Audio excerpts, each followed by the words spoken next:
भाई और बहनों, दर्शकगण, श्रोतागण, खास, विशेष, मनमोहक, शिक्षा देने वाला, आनंद देने वाला, मोक्ष की आराधना करने वाला कार्यक्रम में आप सभी का हार्दिक स्वागत है, सत्कार है, अभिनंदन है।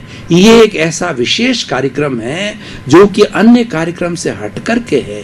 ये सत्संग का कार्यक्रम है, ये हमारा स्वयं का कार्यक्रम है, हमारे स्वयं की अनुभूति करने का कार्यक्रम है, स्वयं सत्य खोजने का कार्यक्रम है। इसीलिए पुनर्जागरण का कार्यक्रम कहा जाता है, इसीलिए इसका महत्व है।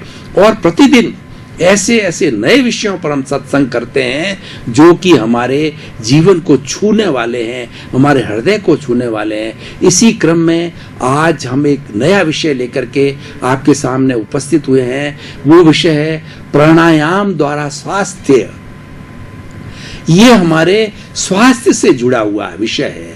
तो सबसे पहले मैं स्वास्थ्य की जो है परिभाषा करूंगा, क्योंकि स्वास्थ्य की परिभाषा होने के बाद ही शरीर को कैसे स्वस्थ रखा जाए उसके बारे में विचार विमर्श करते हैं। स्वास्थ्य, इसकी अगर हम संधि विच्छेद करें, स्व प्लस अस्त्य, यानी स्वयं में अवस्थित होना। स्वयं क्या? आप स्वयं क्या है? क्या आप जानते हैं आप स्वयं क्या है? आप स्वयं शुद्ध आत्मा भगवान हैं, परम पिता परमेश्वर आप स्वयं हैं। आपकी शुद्ध आत्मा जो आपके भीतर विराजमान है, वही शुद्ध आत्मा कृष्ण की आत्मा है, वही महावीर की आत्मा है, वही गौतम बुद्ध की आत्मा है, वही ईसा मसीह की आत्मा है, और वही मोहम्मद साहब की आत्मा। और जितने जितने हमारे पैगंबर या जितने भगवान हुए हैं, उन सब के जैसी आपकी आत्मा है। तो उसमें अवस्थित होना, उसको स्वास्थ्य कहते हैं। कितनी बड़ी विशाल परिभाषा है कि आत्मा में अवस्थित होना स्वास्थ्य कहलाता है। इसीलिए हम किसी व्यक्ति से वार्तालाप करते हैं तो अब कहते हैं आपका स्वास्थ्य कैसा है।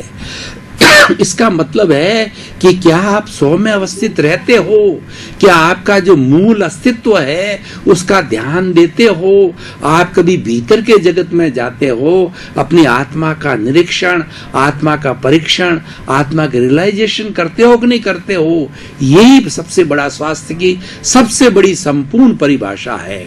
लेकिन ये बहुत गहरी बात है, साधारण व्यक्ति इसको नहीं समझ सकता।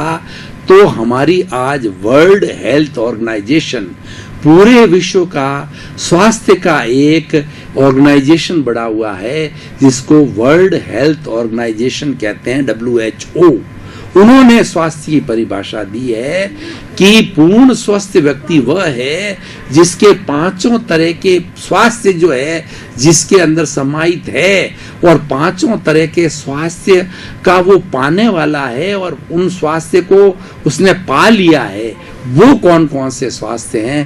पहले शारीरिक स्वास्थ्य, फिजिकल हेल्थ, दूसरा मानसिक स्वास्थ्य, मेंटल हेल्थ, और तीसरा जो है वो है हमारा भावनात्मक स्वास्थ्य, इमोशनल हेल्थ। चौथा जो है हमारा आध्यात्मिक स्वास्थ्य, स्पिरिचुअल हेल्थ, और पांचवा है हमारा सामाजिक स्वास्थ्य, सोशल हेल्थ। जो पांचों स्वास्थ्य को जिसने प्राप्त किया है वो सर्वांगीण स्वास्थ्य कहलाता है, होलिस्टिक हेल्थ कहलाती है।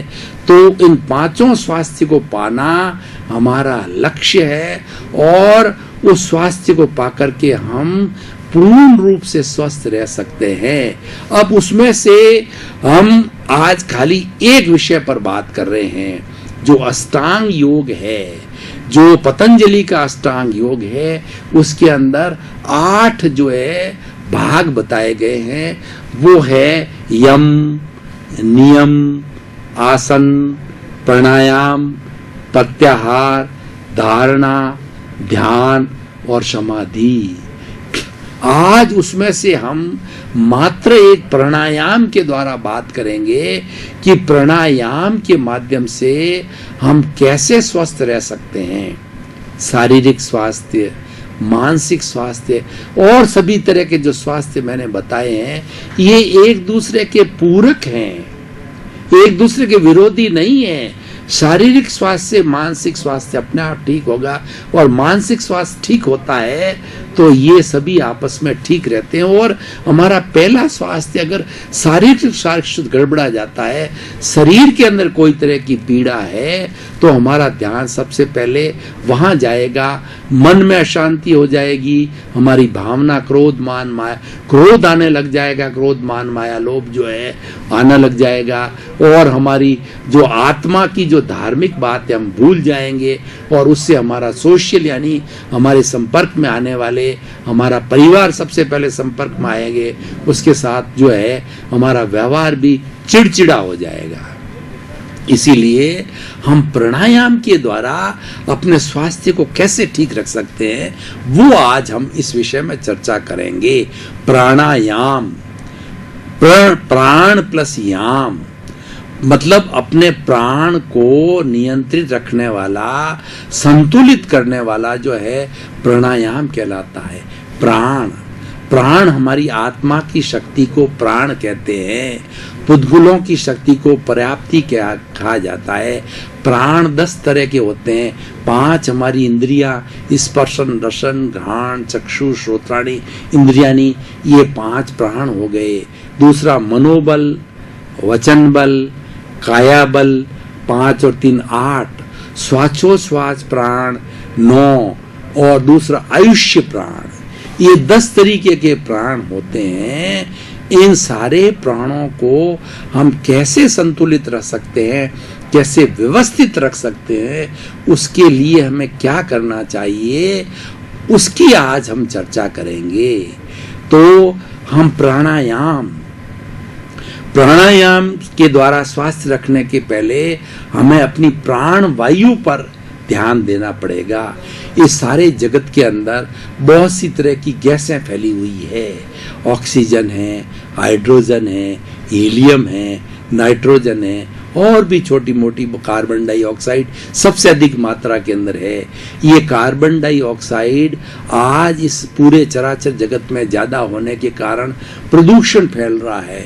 चारों तरफ जो ऐसी स्थिति बन गई है कि प्राण वायु के अधिक होने के कारण जो है आज सांस लेना भी हमारा भारी हो गया है, क्योंकि ऑक्सीजन की कमी हो गई है। और ये कार्बन डाइऑक्साइड हमारी ओजोन छतरी, ओजोन को हम O3 कहते हैं, वो ओजोन हमारे इस पृथ्वी के ऊपर एक जो है छाते की तरह आई हुई है, छतरी की तरह है। उससे क्या होता है कि सूर्य की रोशनी के साथ में पराबैंगनी जो किरणें, बहुत घातक किरणें हैं, वो मनुष्य का अंत तक कर सकती है, मनुष्य को वो तिलमिला सकती है, मनुष्य को जला सकती है। वो उसमें ओजोन छतरी में छेद होने के कारण में वो धीरे धीरे पेनिट्रेट हो गई है और हमारे वायुमंडल में आ रही। इसीलिए आज के जो पर्यावरणविद है उसका पैचिंग करना चाहते हैं। उसमें मतलब वो कब होगा कि हमारे यहाँ से वायुमंडल के अंदर से कार्बन डाइऑक्साइड को कम किया जाए और ऑक्सीजन को बढ़ाया जाए। कार्बन डाइऑक्साइड कैसे कम होती है कि हमारे जितने पेड़ पौधे वनस्पति जगत है, ये कार्बन डाइऑक्साइड इनका भोजन है। ये कार्बन डाइऑक्साइड का शोषण करते हैं और उसके बदले के अंदर जो है हमको हमारी प्राण वायु ऑक्सीजन छोड़ते हैं। भाई और बहनों, दर्शकगण, श्रोतागण, आज गाय को माता क्यों कहा जाता है? क्या आपने कभी चिंतन किया?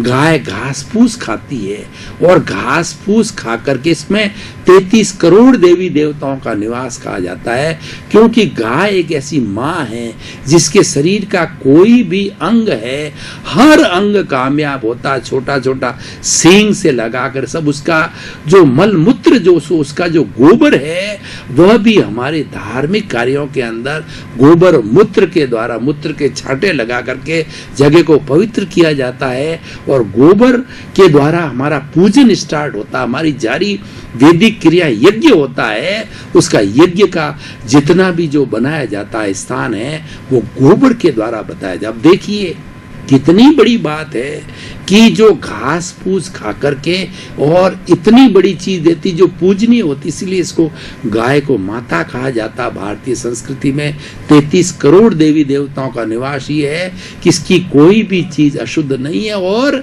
उसके साथ साथ में बड़ी बात क्या है, दूध देती है। दूध is a overall diet for a man.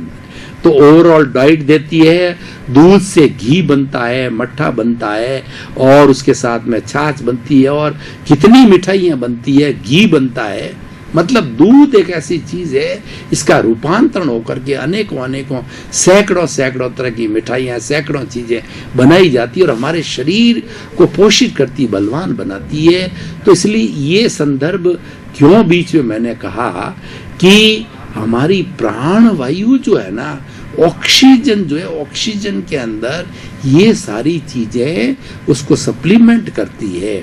तो प्राण वायु मतलब इस वायुमंडल के अंदर ऑक्सीजन ज्यादा से ज्यादा बढ़नी चाहिए, और प्राणायाम के द्वारा हम अधिक से अधिक ऑक्सीजन को भीतर डालें फेफड़ों के अंदर, और ज्यादा से ज्यादा कार्बन डाइऑक्साइड को बाहर निकालें।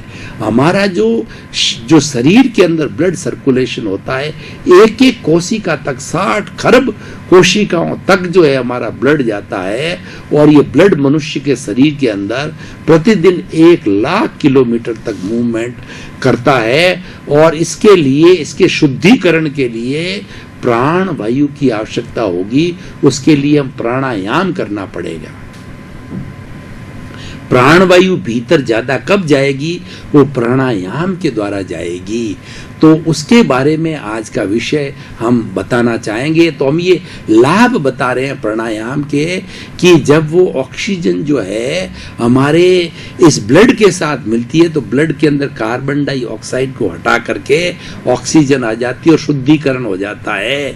हमारा ब्लड जो दूषित होता है कार्बन डाइऑक्साइड से, तो जब निःशेष करते हैं हम, तो कार्बन डाइऑक्साइड बाहर निकलती है, और जब एक्सेल करते हैं ऑक्सीजन भीतर जाती है।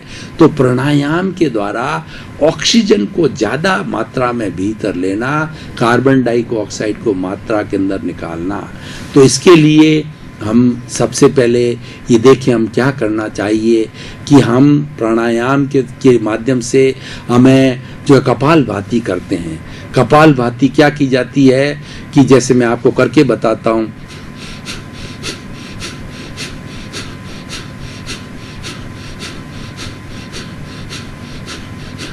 कपालभाति में हमारा पेट जब हम सांस लेवें तब फूलना चाहिए, सांस निकालें जब सिकुड़ना चाहिए, और हमारे पेट के अंदर एक समय में हम 8 लीटर तक अधिकतम जो है, हमारे फेफड़ों के अंदर अधिकतम 8 लीटर तक जो है हम वायु को भर सकते हैं। तो हर एक का अपना अपना अभ्यास होता है। तो हम ये कपालभाति के द्वारा हम ये विशेष प्रयास करके जो हम कार्बन डाइऑक्साइड को ज़्यादा बाहर निकालें और प्राण वायु को भीतर डालें, इसको प्राणायाम कहते हैं। और ये जितना जितना हम करें, इसके अंदर हमारा पेट खाली रहना चाहिए। भूखे पेट हो, भोजन के 4 घंटे बाद पेट भरा हुआ नहीं रहना चाहिए, खाली पेट के द्वारा माध्यम किया जाएगा। और आज का जो हमारा मेडिकल साइंस ये कहता है कि कपालभाति जो व्यक्ति निरंतर करता है, प्राणायाम करता है, तो उसके भीतर फैट नहीं बढ़ती है। ये जो कपालभाति है फैट को खत्म करती है, क्योंकि ये कार्बन डाइऑक्साइड को ज्यादा बाहर निकालती है, ऑक्सीजन को भीतर डालती है। तो हमारे जो जमावट होती है फैट की होती है, वो फैट जल जाती है और वो कैलोरीज को बर्न करती है। इसलिए हमारा मोटापा, प्राणायाम से सबसे बड़ा फायदा क्या होता है कि मोटापा कम होता है और ऑक्सीजन भीतर जाती है।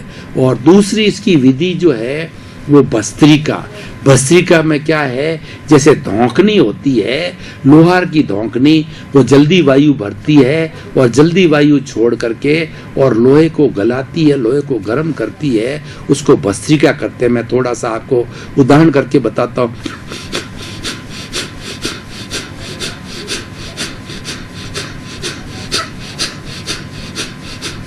कपालभाति में हम धीरे धीरे लेते हैं, लंबा सांस लेते हैं, लंबा सांस निकालते हैं। लेकिन भस्त्रिका के अंदर हम जल्दी जल्दी करते हैं कि जल्दी जल्दी जो अंदर ऑक्सीजन जाए और जल्दी जल्दी कार्बन, दोनों जुड़ी हुई हैं, दोनों एक दूसरे की ही बात है।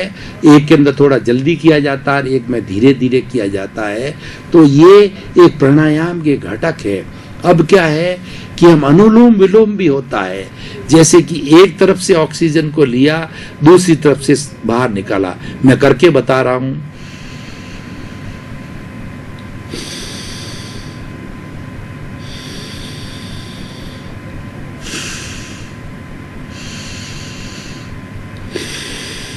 एक तरफ से लिया, दूसरी तरफ से निकाला, दूसरी तरफ से लिया, एक तरफ निकाला। ये हमारी जो लेफ्ट साइड है वो ईड़ा कहलाती है, राइट साइड है वो पिंगला कहलाती है। ईड़ा जो है ठंडक देने वाली है, ये चंद्र नाड़ी है। पिंडला गर्मी देने वाली है, ये सूर्य नाड़ी है। इसमें से हम एक तरफ अगर जब कभी भी हमें गर्मी महसूस होती है, ईड़ा के अंदर श्वास को लेना चाहिए और श्वास को निकालना चाहिए, पिंगला बंद रहनी चाहिए। और जब आपको सर्दी लग रही हो तो हमारे ऋषि मुनि पहले कपड़े नहीं पहनते थे गरम, वो इन विधियों के द्वारा शरीर के अंदर तापक्रम बढ़ाना घटाना वो सहज रूप से कर लिया करते थे। तो जब हमें सर्दी लग रही हो तो इस पिंडली की द्वारा निकालना और डालना जो है वो करते रहना चाहिए। तो ईड़ा और पिंगला ये हमारी दोनों नाड़ी है। और जब हमारा श्वास ईड़ा और पिंगला से बीच में सुषुम्ना, यानी हमारी जो रीढ़ की हड्डी के अंदर एक जो धागा जैसा चलता है और उस धागे के अंदर पूरे शरीर के वो कंट्रोल रूम है, वो कंट्रोल बोर्ड है, उसके अंदर सारी जितनी भी वेन्स होते हैं उन सब के कनेक्शंस जो है वो हमारे सुषुम्ना नाड़ी के अंदर होती है। और सुषुम्ना नाड़ी के अंदर जब श्वास रहता है, ना ईड़ा में होता है ना पिंगला में होता है, तब आदमी पूर्ण स्वस्थ होता है, पूर्ण जागरूक होता है और वह व्यक्ति जो है वो कुंडलिनी जागरण रूप में हो जाता है। और ऐसा व्यक्ति वो परम जो ज्ञान को प्राप्त करता है, ब्रह्म के वो ज्ञान को कहता है। और ये सहस्त्र सार में जाकर के सुषुम्ना जाकर के जुड़ी हुई होती है। तो सहस्त्र सार से जुड़ी होने के कारण में वो सारा ज्ञान जो कुंडलिनी जागरण का ज्ञान यहाँ आ जाता है और व्यक्ति को ब्रह्म ज्ञान इस सहस्त्र सार में होता है, केवल ज्ञान ब्रह्म ज्ञान होता है। और वो सुषुम्ना के माध्यम से होता है। और प्राणायाम सुषुम्ना में चलना चाहिए, ये भी एक प्राणायाम का अंग है। और अब इसकी जो है वो इसको एक प्रेक्षा ध्यान, हमारी ध्यान की पद्धति है, उसके अंदर हमारे आते जाते श्वास को देखना है। भाई और बहनों, दर्शकगण, श्रोतागण, श्वास हमारा एक ऐसा विषय है तो उसके लिए कहा गया है कि जब तक श्वासा तब तक आशा। जब तक हमारा श्वास चलता है तब तक हम जीवित रहते हैं। और जब श्वास बंद हो जाता है तब डॉक्टर कहता है नाउ ही इज डेड। और श्वास बंद कब होता है? जब हमारा हार्ट फंक्शन करना बंद कर देता, क्योंकि हार्ट चलता है श्वास के द्वारा ही चलता है। फेफड़े जो चलते हैं वो श्वास के माध्यम से चलते हैं। फेफड़े जब तक शुद्धिकरण करके और वो हमारे ब्लड को हार्ट में नहीं देंगे और हार्ट पंप करके जो अशुद्ध ब्लड को फेफड़ों में नहीं भेजेंगे, तब तक वो शुद्धिकरण नहीं होगा, हम बीमार पड़ जाएंगे। तो श्वास का संबंध हमारे स्वास्थ्य से है। इसीलिए प्राणायाम के द्वारा हम समस्त 5 तरह के निष्कर्ष की भाषा में समय की अल्पता को दे करके मैं कहना चाहूँगा कि 5 तरह के स्वास्थ्य है हमारे प्राण से जुड़े हुए हैं। अब मैं एक विशेष प्रयोग श्वास प्रेक्षा का आपको बताना चाहता हूँ। श्वास प्रेक्षा का क्या प्रयोग है कि नॉर्मल एक व्यक्ति जो बिना टेंशन की अवस्था में होता है, तो मेडिकल साइंस कहती है कि नॉर्मल ऐसा व्यक्ति जो टेंशन की अवस्था में नहीं होता है, वह 1 मिनट में घड़ी लेकर के आप बैठ जाइए, वह 1 मिनट में 16 श्वास लेता है। और उसके बाद में अगर व्यक्ति टेंशन की अवस्था में आ जाता है, श्वास छोटा हो जाता है। एक श्वास कब होता है? एक्सहेल और इनहेल को मिला करके उस पूरे स्ट्रोक गया, रेचक और कुंभक के दोनों स्ट्रोक को मिलाने से जो है एक श्वास होता है। तो ये श्वास की संख्या जब बढ़ जाती है, यानी श्वास छोटा हो जाता है, जो संख्या 16 से बढ़ करके 20, 25, 40, 50 तक ब्रेन हेमरेज हो जाता है, हार्ट फेल हो जाता है, व्यक्ति पागल हो जाता है, इतनी टेंशन की अवस्था में आ जाता है। तो हमारा प्राणायाम का जो है सार क्या है, मकसद क्या है, निष्कर्ष क्या, लाभ क्या है कि हमारी श्वास की संख्या को नॉर्मल, हम जो अभी मैंने आपको कपालभाति, भस्त्रिका, अनुलोम विलोम और बहुत से प्रयोग बताए, वो तो हम इस पर्टिकुलर समय में कर सकते हैं, लेकिन श्वास परीक्षा जो है ना, ये तो 24 घंटे हो सकता है। इसके अंदर करना क्या है कि हमारे श्वास को थोड़ा अभ्यास के द्वारा लंबा कीजिए।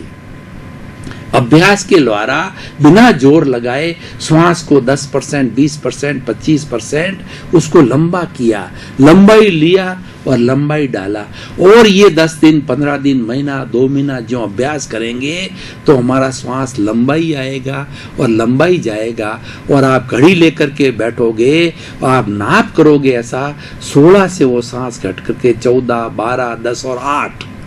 तो हमारी मेडिकल साइंस कहते हैं कि जिस व्यक्ति ने 16 से घटाकर 14, 12, 10 और 8 तक वो व्यक्ति पहुंच जाता है, उसका भावनात्मक स्वास्थ्य एकदम अति उत्तम हो जाता है। भावनात्मक स्वास्थ्य का मतलब ऐसा व्यक्ति को कभी क्रोध नहीं आएगा, ऐसे व्यक्तियों को कभी अहंकार नहीं आएगा, ऐसे व्यक्तियों को कभी माया नहीं होगी, छल कपट नहीं करेगा, ऐसा व्यक्ति लोभ नहीं करेगा, लालसा नहीं होगी, किसी से घृणा नहीं करेगा और किसी की निंदा नहीं करेगा ऐसा व्यक्ति।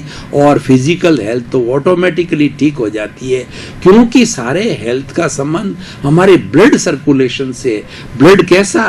प्योर ब्लड सर्कुलेशन जितना भीतर जाएगा, हमारा जो ब्लड होता है वह जाड़ा हो जाता है, मोटा हो जाता है, तब ब्लड प्रेशर की हमारे बीमारी होती है।